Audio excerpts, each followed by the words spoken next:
এই জানো, কিছুদিন আগে যখন ফেসবুকে আমি এই রেসিপিটার ফটো ছেড়েছিলাম, মানে খাবারটার, সবাই আমাকে জিজ্ঞাসা করছিল যে কি করে বানিয়েছি, সবাই বানাতে চাইছিল। তো আমি বলবো এটা ভীষণ সহজ উপায়। আমি এক এক সময় এক এক রকমভাবে করি, তবে আজকে তোমাদের সাথে একটা পদ্ধতি আমি শেয়ার করছি। প্রথমে 2 কাপ সুজি আর 2 কাপ দই আর 1 কাপ মতো জল দিয়ে এইভাবে সুজিটাকে খানিকক্ষণ মাখিয়ে ঢাকা দিয়ে রেখে দিয়েছি। আর তারপরে কিছু সবজি রেডি করে নিয়েছি। তোমাদের কাছে যা যা সবজি আছে তাই দিতে পারো। আমি একটুখানি গাজর গ্রেট করে নিয়েছিলাম, আর দিয়েছিলাম ক্যাপসিকাম একদম কুচি কুচি করে, আর ধনেপাতা।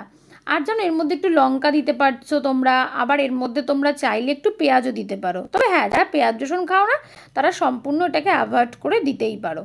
ব্যাস, তারপরে কি সব কিছুর মধ্যে পরিমাণ মতো নুন, মানে স্বাদ মতো আর কি, দিয়ে ভালো করে মাখিয়ে নিতে হবে।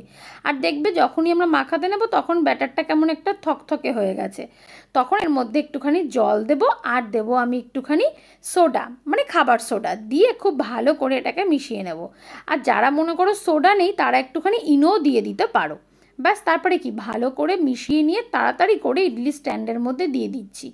তবে হ্যাঁ, যাদের কাছে ইডলি স্ট্যান্ড নেই তারা কিন্তু ছোট ছোট বাটির মধ্যে রাখতেই পারো। ব্যাস, এবারে আগে থেকে আমি জল গরম করে রেখেছিলাম, আর ওপর থেকে এভাবে ঢাকা চাপা দিয়ে কিন্তু আমি এটা ভাপে বসিয়ে দিয়েছি। আর এইবারে 15 মিনিট বাদে আমি ঢাকনাটা সরিয়ে একটা টুথপিক দিয়ে চেক করে নিয়েছিলাম যে আমার খাবারটা রেডি হয়েছে কিনা। দেখো, ইডলিগুলো একদম রেডি হয়ে গেছে, আর এত সফট হয় না কি বলবো। এর সাথে কিন্তু আমি নারকেলের চাটনিও করেছিলাম, ওই রেসিপিটা তোমাদের সাথে আরেকদিন শেয়ার করব। তো চলো, টাটা বাই বাই। আজকের এই ব্রেকফাস্ট রেসিপি কেমন লাগলো আমাকে অবশ্যই কিন্তু জানিও।